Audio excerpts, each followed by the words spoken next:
Hi everyone, welcome to our new setup. As you can see, we're trying some new things. We're going to try recording the sermon here at the church for the next little while. And while we make adjustments, while things continue to change, we just ask for your patience and your feedback while we try and get things just right.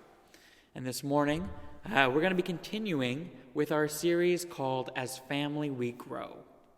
Now, for the last few weeks, we've been looking at the life of Jesus as it's presented in the Gospel according to John.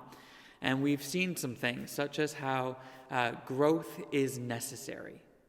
If we want to be born again, if we want to have that joy of a relationship of eternity with the one who created the world, growth is necessary. Thankfully, growth is also possible. For all the things that Jesus had stacked against his making a difference in the world, where he came from, his family of origin, all the notions that people had about who he wasn't defined by those things. And the very first week, we looked at Jesus' mother, asking him to do something that he initially didn't want to do. But she knew who he was. She knew what he could do, and she knew what he would do. She knew because of the relationship they had, because of the miles they had logged.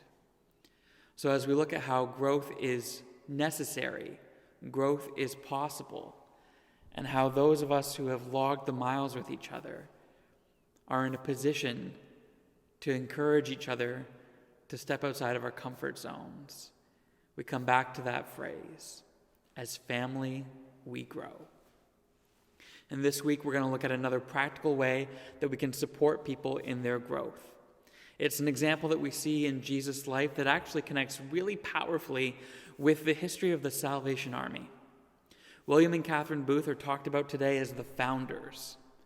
They were an incredible couple living in the late 1800s, and they were defined by their passion to bring people to a knowledge of Jesus, and their care for those who were lost to addiction, poverty, and the other grim realities that were a daily part of people's lives at that time, and the lengths that they would go to in order to free those people. Now, they were both incredibly gifted teachers, and their legacy can be seen around the world today. And one of the things that William is famous for having taught was the phrase soup, soap, and salvation. There are a lot of people who define what those things mean in their context. What does it mean in Canada to bring people soup? What does it mean in British Columbia to bring people soap? What does it mean in Salmon Arm to bring people salvation?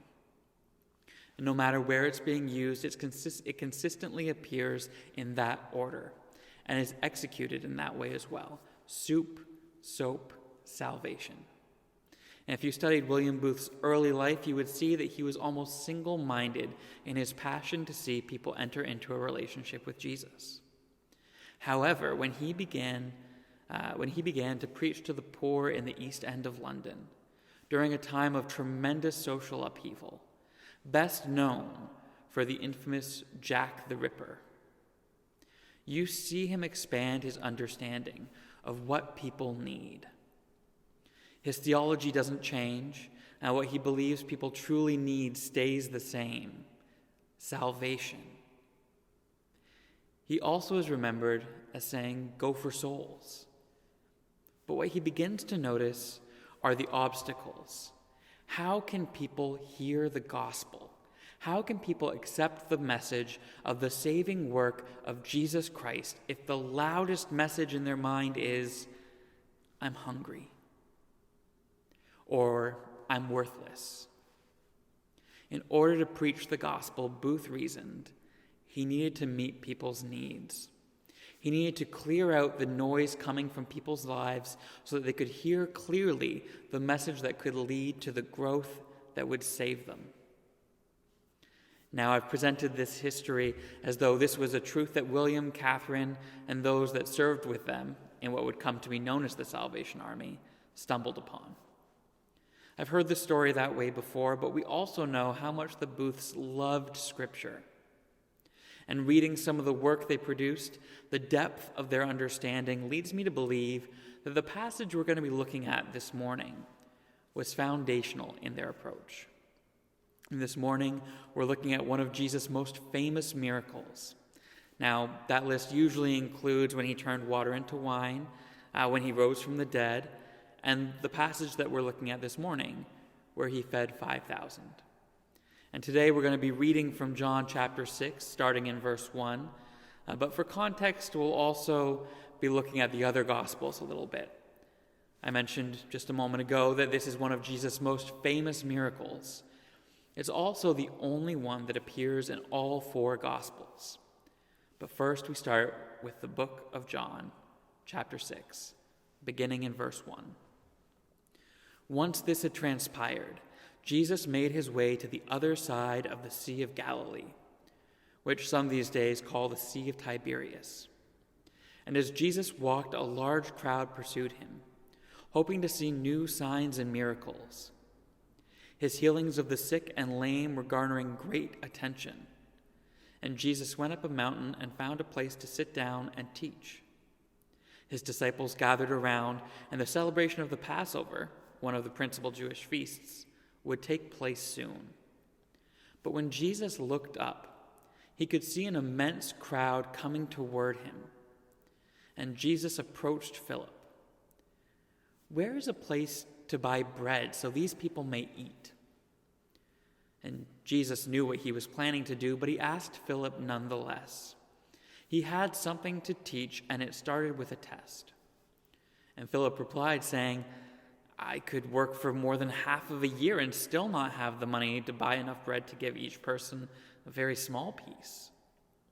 Then Andrew, the disciple who was Simon Peter's brother, spoke up, saying, I met a young boy in the crowd carrying 5 barley loaves and 2 fish, but that's practically useless in feeding a crowd this large." And so Jesus said, "Tell the people to sit down." They all sat together on a large grassy area, and those counting the people reported approximately 5,000 men, not including the women and children, sitting in that crowd.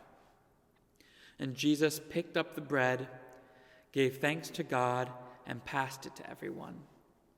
He repeated this ritual with the fish, and men, women, and children all ate until their hearts were content. And when the people had all they could eat, he told the disciples to gather the leftovers. "Go and collect the leftovers," he said, "so we are not wasteful." They filled 12 baskets with fragments of the 5 barley loaves. And after witnessing this sign that Jesus did, the people stirred in conversation, talking amongst themselves, saying, "This man must be the prophet God said was coming into the world." So we have this setting where Jesus is followed by a group of people who are coming to him to learn. The Voice translation that I read from includes a note about him teaching here, but it's something that they've added in for context. The other Gospels explicitly mention that in this instance he was teaching and performing miracles for some time before he took actions regarding people's stomachs. And there's a way that you can read this account in John and understand that Jesus and his disciples were traveling and they just happened to come upon a group of pilgrims that were traveling to Jerusalem in order to celebrate Passover.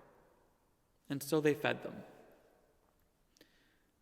While that would be consistent with the direction we're moving today, once you take into account the way that this is recorded in the other Gospels, it's hard to see it as such a straightforward exchange. Jesus is not operating a rest stop. And each gospel writer offers their own set of memories, their own research, their own perspectives on how things unfolded. John is the only one who includes the note about Passover. And it doesn't seem likely that he's trying to suggest that they're just providing for religious pilgrims. It seems more likely that it connects to what John has been writing about prior to this. Now, at the end of chapter 5, Jesus is in a debate with the Pharisees about whether or not he should be performing miracles on the Sabbath. He's challenging their understanding of the Scriptures, and he's setting the stage for understanding what they have known in the new reality now that he, the Messiah, the one who has been prophesied, has arrived. And the last words in chapter 5 are about understanding the deeper meaning in what Moses taught. So when we come to chapter 6, John references that this event is taking place at the time of Passover. And then we witness a very unusual meal taking place. Now, the Passover, it's the event that takes place immediately before the Israelites leave Egypt, that very first Passover. The journey to freedom, to the promised land, out of slavery, begins right after that very first Passover. And since that first event, it's become a feast marked by a meal shared together, reminding God's people of the lengths that he went to in order to bring them out of slavery. Now, John, as I said, is the only gospel writer who makes this connection. The others record that Jesus has just learned about his cousin's death prior to this moment. It's a powerful passage showing how Jesus, in his mourning, still performed miracles for those who sought him out.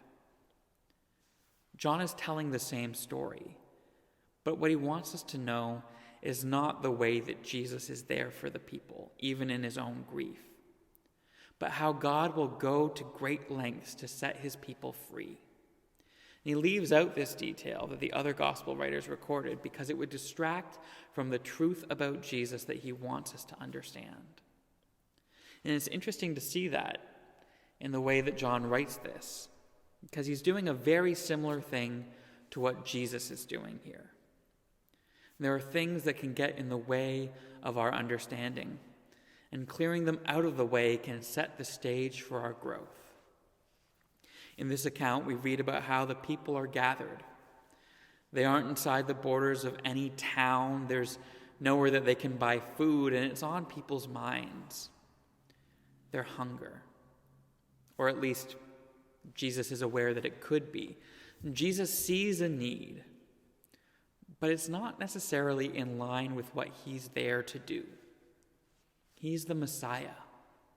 He's there to lead people to freedom, to set them free from the sin that so easily entangles, so that they can be reunited with God. He isn't there to make up for the fact that people didn't pack lunches. He isn't there to operate a catering company. And yet, when Jesus is faced with this crowd of people, when he's faced with this need, he meets it. He blesses the loaves and the fish that they're provided with, and as the people begin to pass the food around, they find that it never runs out. And in the end, they accumulate 12 baskets worth of leftovers. Where did the baskets come from? There's no way that they were just traveling with all these empty extra baskets just in case. But that's not the point. And in some ways, neither is the food. John has something he wants us to understand about Jesus. And that's why these were the words he was inspired to write. There's a reason that these words are included in the canon of Scripture, because they are supposed to lead us to the truth. So what do we see here? Well, in verse 14, we read the reaction of the people who have been fed. This man must be the prophet God said was coming into the world. There's a reason why John mentioned that it was almost time for Passover. Because these people gathered together and shared in a meal and realized that freedom was coming. The freedom that they had been waiting for, longing for, was coming. It was here. They could see what God was doing to bring it about. Jesus could have drawn diagrams for them. We'll look a little bit next week at his artistic abilities. But he could have provided them with charts and testimonies and gone through the Hebrew Scriptures line by line, helping them to understand what it was he was trying to show them. Maybe some of them would have understood it. But that's not what Jesus did. Jesus met them where they were. He understood what they were going through and said, why don't you let me help you with this part of what you're doing? He knew that what they needed more than anything else was to be brought back into a relationship with God, to experience freedom from the sin that was holding them back. But he also knew that they were facing other obstacles that needed to be dealt with. So in that place, on that hillside, for all of those people, Jesus said, "Here, let me feed you." He looked around and said, "Let me carry those bags for you." He said, "Let's go for a walk together, just to get out of the house. I'm going to the store. Can I grab you something?" He did something for them that was relatively small compared to the weight of the world that was pressing down on them. He fed them. He didn't dive into each person's area of greatest struggle and need. He fed them. But by having that need addressed, and it doesn't hurt that he did it for over 5,000 other people at the same time, they were able to piece together what they had seen. They were able to recognize what they had heard. This man must be the prophet God said was coming into the world. We read at the beginning of this chapter that these people knew who he was. They had seen and heard what he was doing. They just didn't seem to be able to do anything with that information, other than want more, other than follow along, hoping to figure it all out. Then he fed them, and they were able to understand. And sometimes the people in our lives, they have such heavy burdens on them. It could be their health. It could be their family situation, something happening in the workplace. And then there are things that happen in our everyday lives, all of our lives, that weigh on us. They hold us in place. They aren't necessarily those big things. It could be that you had a nightmare last night and it's thrown off your whole day. You just can't break free of it. Or maybe you're working on something and you just want to keep going. You just want to power through, but it's been a while since you ate. But you don't want to lose momentum, but the longer you wait to eat, the harder it is to keep going. And sometimes it's these seemingly little things that hold us back from where we want to go, from what we want to do. And sometimes we just need someone to talk to say out loud what the dream was. And sometimes we just need someone to pass us a granola bar so that we can make that final push. And in our families, we often recognize the big picture things that are going on. We see the big, heavy baggage that weighs our loved ones down. And sometimes we see those things and we feel paralyzed because we don't know what to do. We can't just put a Band-Aid on it and make the pain go away after someone loses a loved one. We can't just snap our fingers and help someone to forgive their brother for all the things that he's done to them. It can be hard to see what we can do to help. But sometimes, if we help with the small things, we open people up to experience the growth they need. We can't carry the large weight, but once they let go of the smaller things, it becomes more manageable.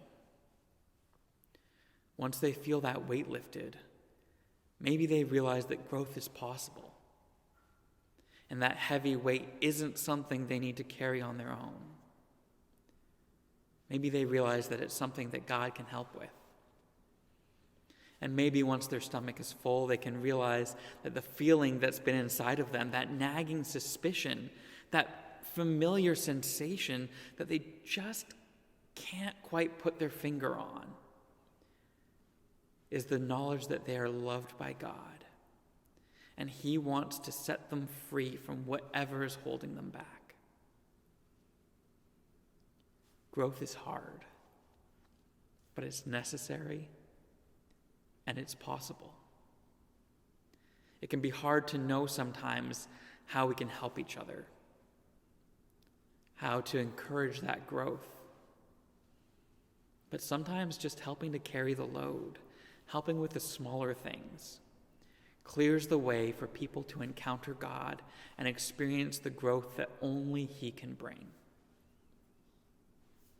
Soup, soap, salvation. Soup, soap, salvation. Think about those words this week. Every time you wash your hands, and with everything going on, I expect that's going to be fairly frequently, think about soup, soap, salvation. Think about the people in your life. Think about some of the struggles that you see them facing. Think about the growth that they could experience. And think about if they need some soup. Think about if they need some soap. Think about how you can help to lighten their burdens so that they can experience salvation from whatever it is that's holding them back. Help to clear their minds so that they can see the work that God is doing to help them grow. Soup, soap, salvation.